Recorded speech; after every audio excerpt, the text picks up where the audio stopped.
talked about last week that, a lot of times when you talk about valleys, immediately what comes into our mind are hardships. Isn't that right? You're going through a valley. That means it's hard, And we talked about the mountaintops. There's not a lot on a mountaintop. When you get to the peaks, at least I'm thinking in Colorado terms, where I've been, it's usually barren, but it's on that mountaintop that you get vision. And if you've never been up that high and gone through the efforts of that hike and been able to step on one of those crests and just see miles of just mountain peaks, and the splendor of our God, all creation is declaring the glory of the Lord. But the mountaintop is a picture of vision. It's a picture of majesty, but you don't live on that place. All of the life is down in the valley. All of the growth is down in the valley. All the water flows down in through the valley. Valley is the place of growth, and valley is the place most often where we live the most. It's where we spend most of our time. And so, as I began to think about that, today I was considering, really in this day and age, and there's nothing new under the sun, but the gospel has become very much man-centered or humanistic. It's all about how God can make our lives happy. How can He make me happier? How can He give me more peace? How can I have more joy? How can, how can I get this? And how can I get that? Then God do this for me. And sometimes we get frustrated with God because He's not seeming to do those things always in our life. Matter of fact, just the opposite is true sometimes. He said, many are the afflictions of the righteous, but the Lord delivers them out of them all. Amen. Through many tribulations, we will enter the kingdom of God. Listen, the Christian journey is filled with valleys and storms and afflictions and struggles, but God is in the midst of it. So now the question is, why? If the gospel is not a man-centered gospel, but a God-centered gospel, and if the end result, and I'm just going back to 1 Timothy chapter 1, verse 5, where it says this. Paul writes, he says, the aim, the end result, the goal of our instruction, which means everything he was writing and saying to the church, all of his communications and his letters and the things that he was focusing on, the end result of what he was aiming at was love. The goal of our instruction is love, from a pure heart, from a good conscience, from a sincere faith. That's what he was aiming at through the instruction to the church. Well, if that's the aim, what if God knows the only way to perfect that nature, and it says in 1 John, the nature of God is love. And the mystery of the gospel is Christ being formed where? In us. So if that's God's aim, then the things that we are walking through are necessary. Not because He's just trying to make us happy, but because He's trying to take that self-centered nature and conform it into the image of His dear Son. For instance, so what is His dear Son? What does the nature of God look like? It's love. He says in 1 Corinthians 13, if I speak with the tongues of men and of angels. Now again, don't just pass over that. Think about what he is saying to the church there. If I speak with the tongues of men and of angels, if I'm able to articulate, if I'm able to spiritually communicate, however you see that communication going, if I'm able to do that, but love is not performed in my heart, it doesn't mean anything. If I know all mysteries, but I don't have love in my heart, it doesn't mean anything.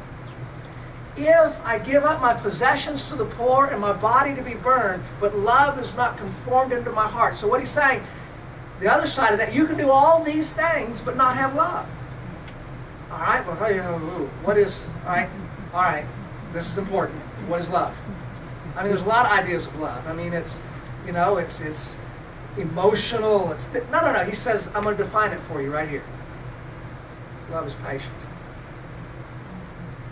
Therefore, the people that He has divinely brought into our life, or the circumstances that He has brought into our life, or that place in our life where we're constantly feel like I'm in that place of waiting.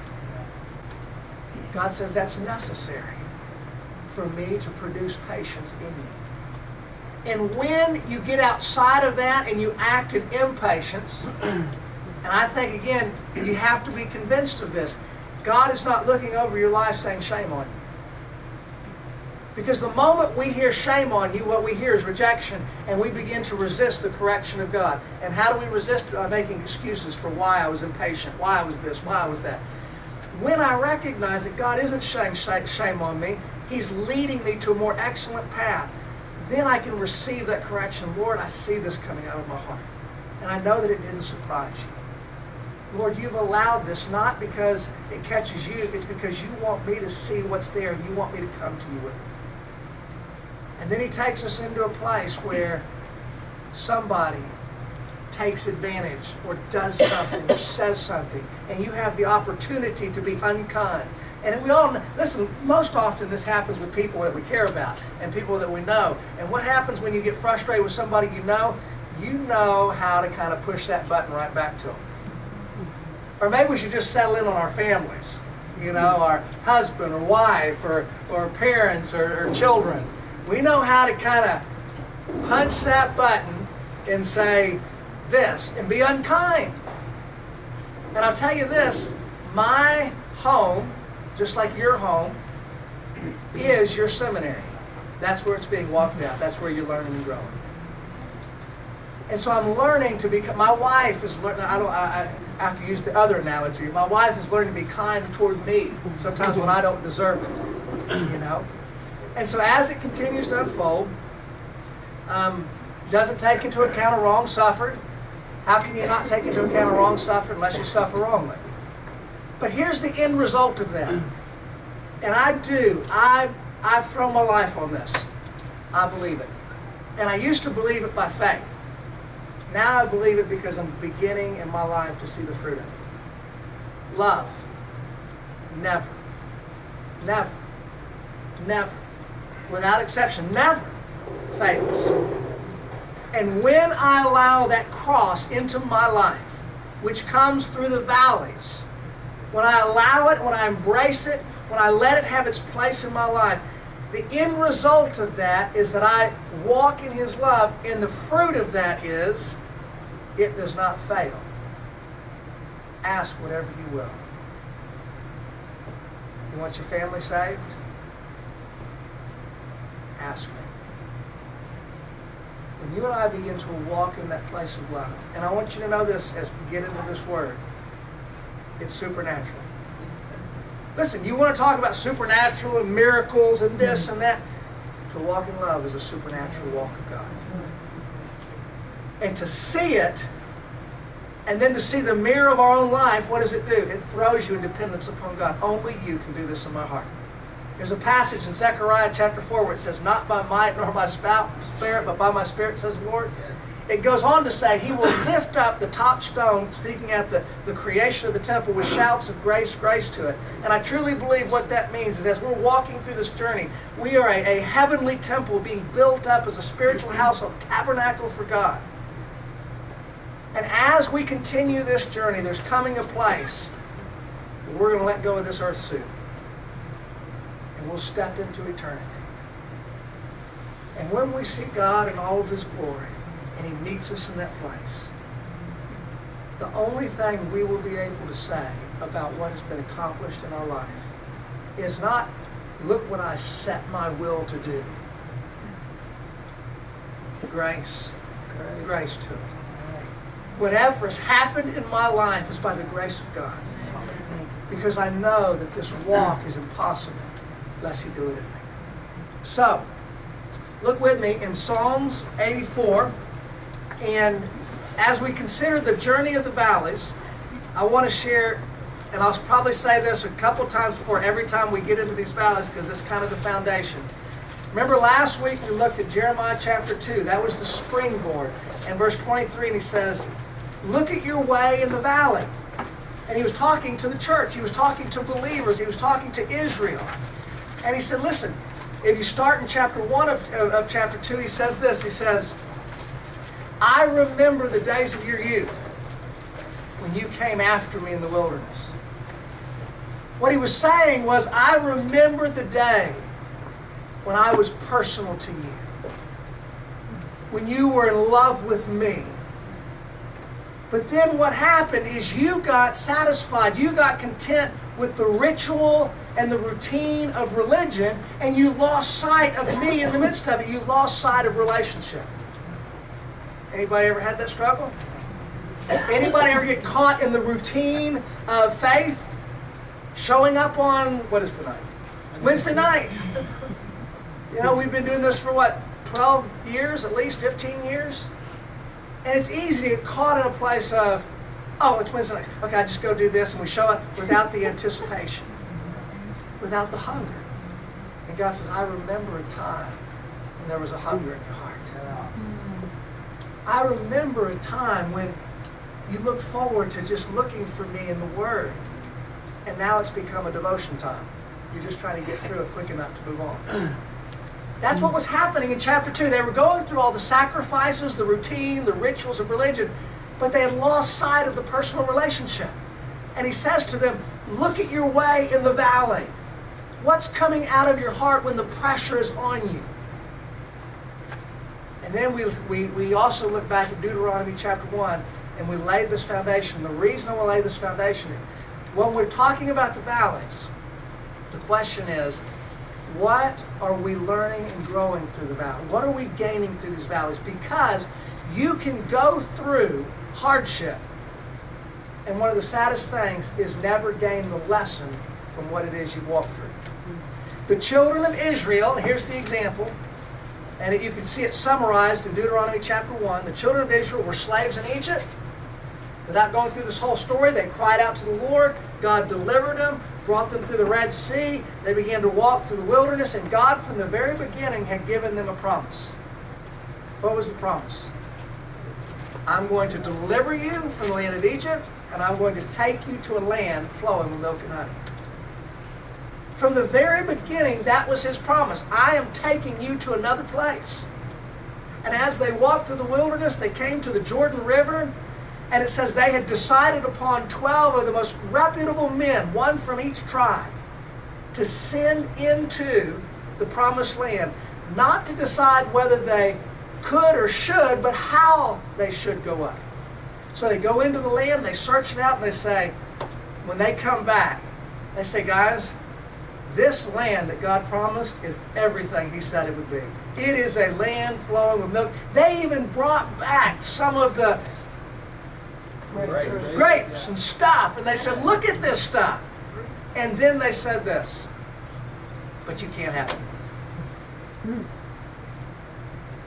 How awful for God to give them a promise and say, you know what, but I forgot there's giants in there. I think it was all a good idea when we started this thing. The cities are walled to the heavens. How does that look in our life? Here's the promise God gave you when he brought you out of Egypt.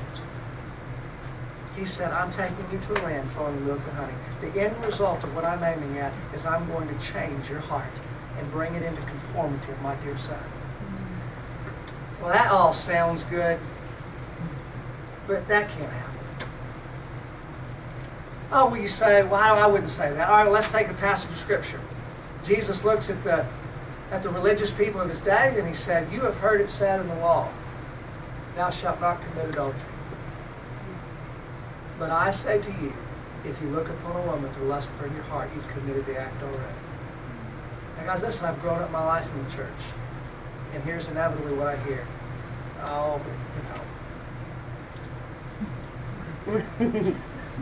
It's a part of being a guy. Just hang in there. Hold on. Just don't let it get out of control. That's not what he said. But then you say, well, that's impossible. You can't live there. You're right. You're right. Grace took it to a whole other level. Grace took it out of just outward appearance and made it an issue of the heart. Now that leaves me undone. Now, do I believe that God, through his grace, is able to break the power of lust in my heart? Yes, I do.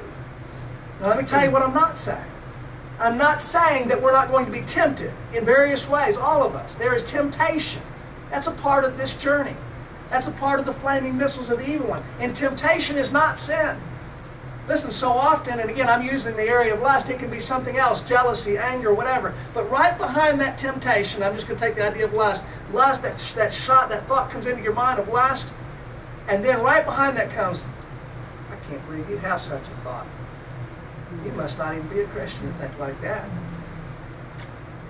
Listen, the temptation is not sin. That is going to be there. It's what you do with that temptation when you take it to heart and begin to give it place. But then keep this in mind. It says, a righteous man, not a wicked man, a righteous man falls 7 times and he keeps getting up. See, the heart of the wicked makes friends with the enemy. It holds hands with the Philistines. It begins to make an excuse for lust in his heart and it says, listen, it is what it is. But the heart of the righteous, and that's how God called him, a righteous man, he keeps getting up, and he keeps getting up, and he keeps coming to the light. God, I believe that you are able to give me this land.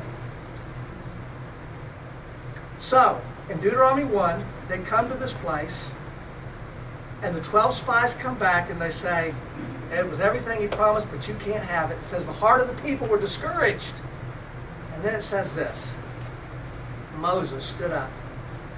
And he said, guys, remember how God carried you as a father carries his own son through the wilderness. Now think about what that one statement says. He says, God carried you when you grumbled and complained against him at the waters of Marah. God carried you when you committed immorality around the idol, around the temple, around the calf. God carried you when you grumbled and complained about not having meat to eat in the wilderness. He carried you through all those places. But in Deuteronomy chapter 1, I believe it's 24, somewhere around there, it says, until you came to this place. And what is that place? It was the Jordan River. I don't know where that until is in our life. But God had walked them and carried them through their disobedience, through their hardship, through their grumbling. They would praise him on the victory. They would grumble and complain in the midst of trial until they came to this place. And now was a time of decision. That's what we talked about last week. But the saddest verse comes right after that. One of the saddest verses. It says this. Still, they would not trust the Lord. Through everything they had walked through, it had never developed in them the one thing God was aiming at, and that was trust. Will you trust me? Will you trust me? And you will never trust anybody if you don't believe they love you. Romans chapter 8, Paul said, I am persuaded. And that word persuaded means by strong argument. Think about what Paul came through when he came to the Lord. He had harmed the church. He had watched people get martyred for their faith. He had separated families one from another because of the faith. You don't think he had to wrestle with guilt, regret, and shame? You don't think that he had to be convinced by strong argument? I am for you, Paul. The cross was for you. I demonstrated my love for you. You are loved. And once Paul became convinced and persuaded in that, he makes that statement, nothing shall separate me from the love of Christ. So, the reason I share all that, what's the purpose of the valleys? And as we look at the valleys in our life, are we gaining purpose and the thing that God desires to instruct us in the midst of our struggles? Or are we continuing to go through the struggle and never learn the lesson of trust? You know what Caleb said? When he stood before the people, he said, listen, he didn't say, with my strength I'll do it. He said, if God is for us, he will give us that land. Because his faith was in God. The rest of the people, their faith is what they could see with their eyes. But Caleb believed in God. And when he went back at 84 years old, he said this, my strength is now what my strength was then. Does that mean he was doing push-ups in the wilderness and he was doing marathons and jogging every day through the desert, getting ready for this moment when he was 84 to get this? No. He knew it was always about faith. And that in his weakness as this older man, he knew, God will give me that land of the giants. Because it's about God's strength and not mine. Faith had been produced in him. He trusted God. So, last week we looked at the valley of decision. And again, for those who weren't here last week, and there's probably more than I've even pulled out so far, but there's about 8 valleys that I've pulled out. The valley of decision. Today we're going to look at the valley of weeping. There's the valley of loneliness. There's the valley of deep darkness. There's the valley of breakthrough. There's so many valleys that the Word speaks of that are personal to our lives. So Psalms 84, and look with me, and again, this whole psalm is fantastic. The last part of the last verse, chapter 12, how blessed is the man who trusts in you. But go back to verse 5. How blessed is the man whose strength is in you, in whose heart are the highways to Zion. I know some other translations say something. I love that, the highways to Zion. Passing through the valley of Baca, they make it a spring. The early rain also covers it with blessings. They go from strength to strength. Every one of them appears before God in Zion. The valley of Baca, passing through the valley of Baca, they make it a spring. That word Baca, if you look in the margins, it means weeping. Passing through the valley of weeping. Now, I don't know about you, but to me, when I think of the valley of weeping, I'm not thinking about warm fuzzies. There's a lot of things that I think about. I think about grief. I think about pain. I think of rejection. I think of depression and discouragement. All of those things, when I look at that valley of weeping, and remember this in Psalms 23, it says, the Lord is my shepherd. And where does he lead us at times? He says into the valley. The one in Psalms 23 is the valley of the shadow of death. But what if he leads you and allows you to go through the valley of weeping and there's a necessary purpose for it? What are the places of weeping and sorrow in your life? Look with me in Matthew chapter 18.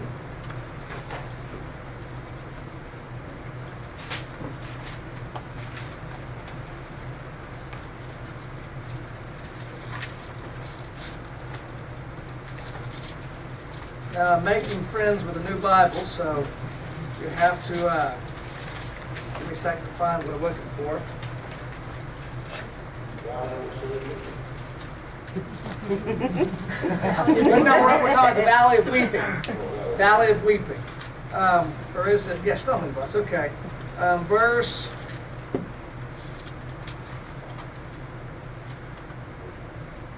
On your glasses. No, believe in me, stumble.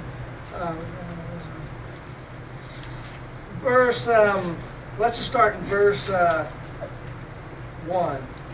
At that time, the disciples came to Jesus and said, "Who then is greatest in the kingdom of heaven?" And he called the child to himself and said before them, and said, "Truly I say to you, unless one is converted and becomes like children, you will not enter the kingdom of heaven. Whoever then humbles himself as this child, he is greatest in the kingdom of heaven. And whoever receives one such child in my name receives me. But whoever causes one of these little ones who believe in me to stumble, it would be better for him that a heavy millstone be hung around his neck and to be drowned into the depths of the sea. Woe to the world because of the stumbling blocks. For it is inevitable that stumbling blocks will come. But woe unto that one through whom the stumbling block comes." And that word stumbling block has to do with offenses. It is inevitable that offenses are going to come into your life.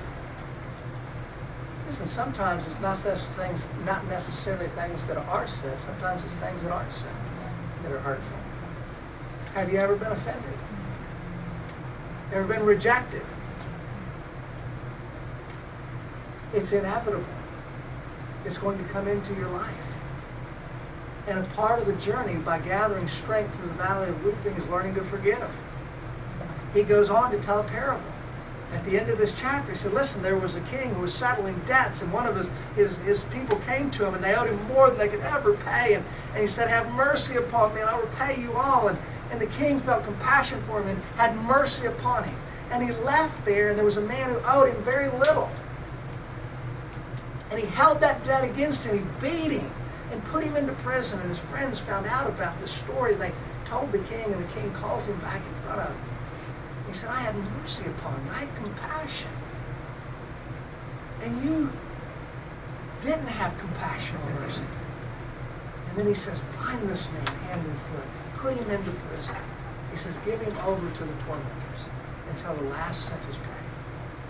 I'm telling you, as long as we hold offense in our heart, you are going to be tormented.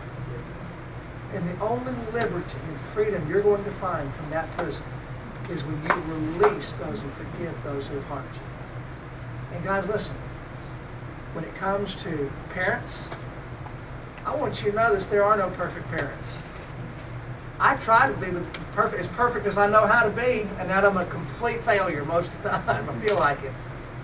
But one of my prayers is, Lord, I pray where my imperfections and my failures are, that it will lead my children to the one who is perfect. But see, the father of lies wants to build on that. You're not loved. Offense. Hurt. Look with me in 2 Corinthians chapter 1. Again, we're talking about the valley of weeping.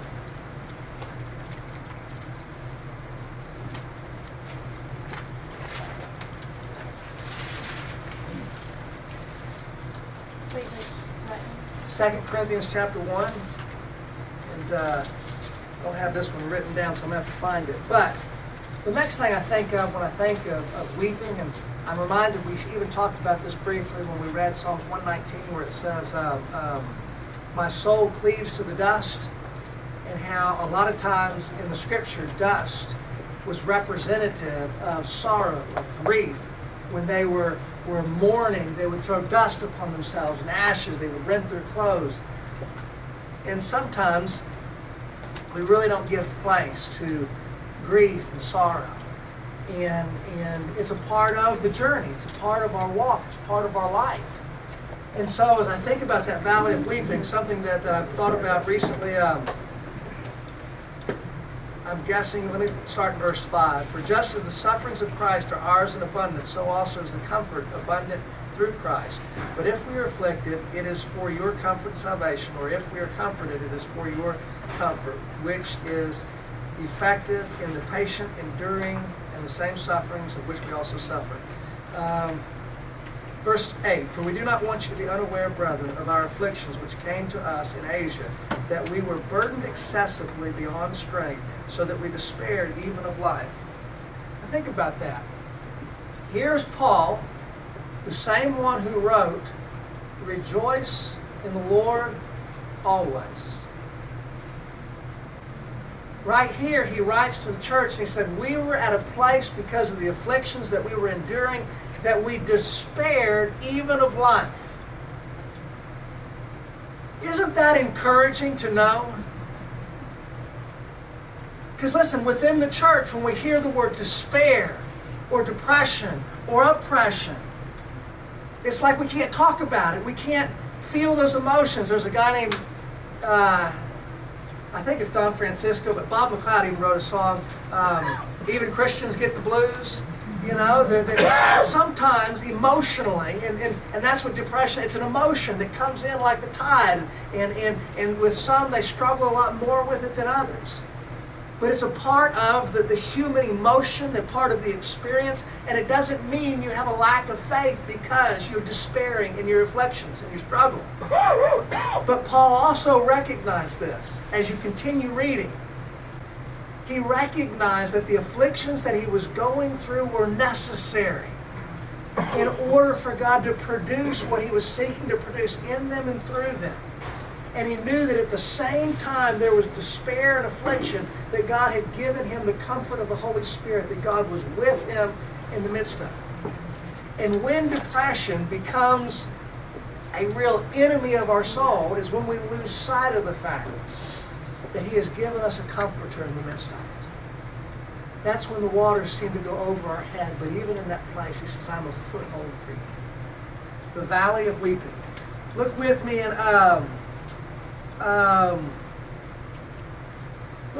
Genesis 45. Genesis 45 is 45. It's the story of Joseph. I wrote this, one of my favorite, I'm in a season now for several years now, one of my favorite devotionals is Streams in the Desert. And I wrote this down. It's from September 19th. It says, I walked a mile with pleasure.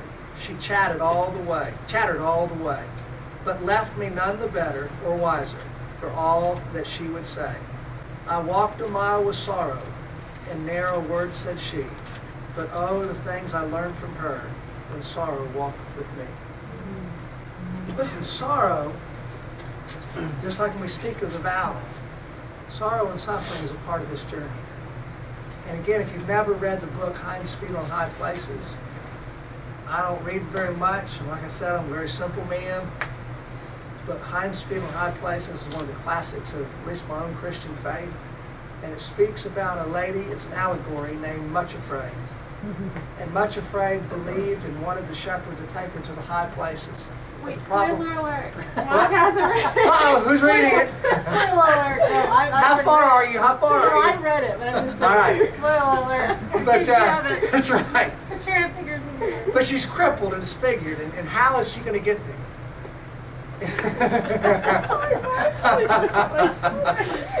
And so, she brings him to these two servants, these two helpers, and they're going to help her along the way. And you know what their names are?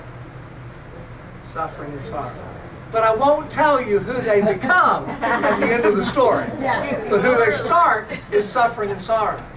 And she resists taking their hand, and the shepherd affirms to her, listen, you're going to have to take their hand in order to take this journey to the high places. It says she cringes. She cringes. She does not want draws to. back. She doesn't Yes. touch them for a long time. Yeah, she. Now y'all are giving the book. Stop. That's right. She cringes. There's actually two versions. That's all we're gonna say. So, H-I-N. if you look at some of the lives in scriptures, It's a class. and the one life that I'm pulling out right now is the life of Joseph. You know, and you think about how God gave Joseph a promise from the very beginning. And what was that promise? He didn't even understand it all, but it said, your brothers are going to bow down and you're going to rise up, speaking of the haystack. And then the vision of the moon and the stars, and your parents are going to bow down while you are raised up.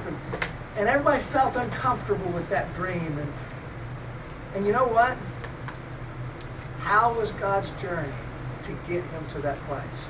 Do you think that Joseph, when he received that dream in his heart, thought, oh, this is going to be great. Oh, I'm going to like this. That's a great dream for me. And then the next thing you know, the jealousy of his brothers. And they sell him into slavery. And then the next thing you know, as he works hard and becomes favored by Potiphar, he's lying about it. And he's never done Potiphar any wrong. But Potiphar has to take the side of his wife, and once again he's betrayed. And he's put into prison. And he's done no wrong, and he's given favor in this prison. And there's two men, their life is hanging in doubt, and they have a vision, a dream, and he interprets it for them. And he says this, he says, listen, I'm not supposed to be here. Think about that. In all of his journey, he could not understand. He couldn't see why it was happening to him. He was right in the middle of it. He loved the Lord. But he said, listen, I'm not supposed to be in this situation. This is not how I saw my life going. And then you know what happens? They forget about it. One was killed, and the other one, who was spared, forgot about it.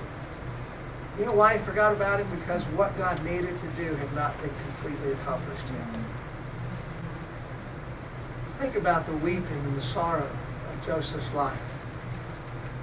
He was taken from his family, not to see his brothers again, not to see his parents again. And here's another good side note to that in regard to grief and sorrow. Do you remember what happened when they took the coat of Joseph's and they brought it to his father? And they said, you know, he has died, and his father grabbed the coat, it was filled with blood, and his father says, my son has been eaten by beasts or lions or whatever. And it says this, because of what he saw with his eyes, it says he refused to be comforted. And he said, I will end my days in sorrow. He made a conclusion based on what he saw with his eyes. And all the while, what he said and saw with his eyes wasn't the truth. How long did he live through those years when Joseph was gone, when he chose in his life, I am going to live in grief and sorrow. I'm going to live the rest of my days in grief and sorrow, and I refuse to be comforted. Guys, listen, sorrow and grief is a part of life. Matter of fact, especially in regard to loss, the reason we grieve most is because we love deeply. I'm telling you this, God's intention is not for us to live the rest of our life in prison to grief and sorrow, in whatever that loss is. It's because we have willfully choose, I refuse your comfort. I will not receive it. And all the while, what he couldn't see with his physical eyes is that God was fulfilling the promise that was given long ago. Isn't it amazing? The story of faith and the reality of these men. Jacob was a man of faith, but in that area of his life. So then, Joseph is lifted up to a place of authority and leadership. These men, his brothers come to him with need. He recognizes them. And without going through the whole story, and this is in Genesis 45, he says, finally it comes to the point, he said, listen, guys, you did not send me here. Think about that. See, I think, this is my opinion, I think when he was in the prison and was forgotten, he still thought, I'm not supposed to be here. My brothers put me in this position. Had it not been for them, I wouldn't be here. He could not see the fingerprint of God, that God was behind all of these mishaps, sorrows, and griefs in his life. Psalms 105, it says, until the time that Joseph's word came to pass, the word of the Lord tested him. There was a trial going on in his life. God was purifying and testing him. And he came up to that point, he said to his brothers, listen, you were just a tool in the hand of the Lord to bring me to the place where I could be a deliverer to my own people. He married a wife, and they had 2 children. The name of the first one was Manasseh, and the name of the second was Ephraim. Manasseh means forgetting. And there's no way to forget your past until you've forgiven your past. He had to forgive his brothers before they ever met him. And the name of Ephraim means fruitful. And once you're able to forgive those who hurt you, you're going to bear fruit in the midst of your sorrow. Your grief will have a purpose. Let's finish up. The last thing that I want to read is Matthew 26. And again, you'll know this story, but it's Jesus in the Garden of Gethsemane. It was the struggle that he had at the garden. Lord, not my will, but yours be done. And I want to give you a story in my own life in regard to the valley of sorrow. One of the valleys of sorrow that God took me through personally. I had just moved to Texas and got in a relationship and really thought I was going to marry this girl. And it was one of those things that just wasn't happening. It wasn't going to be. We had gotten to the place of talking about it, talking to the parents about it. It just wasn't going to happen. And I remember for so long I would just pray, Lord, write my name upon her heart and put me there. You know, Lord, this is going to happen. And it was one of those things where I held on and just a little glimpse in the right direction. Hope was revived in me. And then it wouldn't work out the way I'd hoped. And it was, listen, I laugh about it now, but it was a painful time in both of our lives because we were both believers and trying to find the will of the Lord. And obviously that wasn't the Lord at that time, but I remember for me there was one moment and things did not work out that day the way that I'd hoped. And I remember I was broken and I left and I went to a place and I was all alone and there was this cry coming up from my heart. It was out of Jeremiah. I think it's Jeremiah. It says, is there no balm in Gilead? Is there no physician there? I hadn't read it. I mean, I had read it before, but I wasn't reading it at the time. It just came up from my heart. Lord, my heart is broken. I cannot move on with my life unless there's healing. I can't get past this place. I'm trying, and I can't get past it. And I was crying. I just was literally brokenhearted. And then there was this still small voice. Andy, when you can say, not my will, but yours be done, you will feel the healing balm of Gilead in your heart. What he was saying is, Andy, you got to let go. But this is the Lord. I know this is you. All right. Are you ready to let go? But God, I just know. Are you ready to let go? And finally at that place,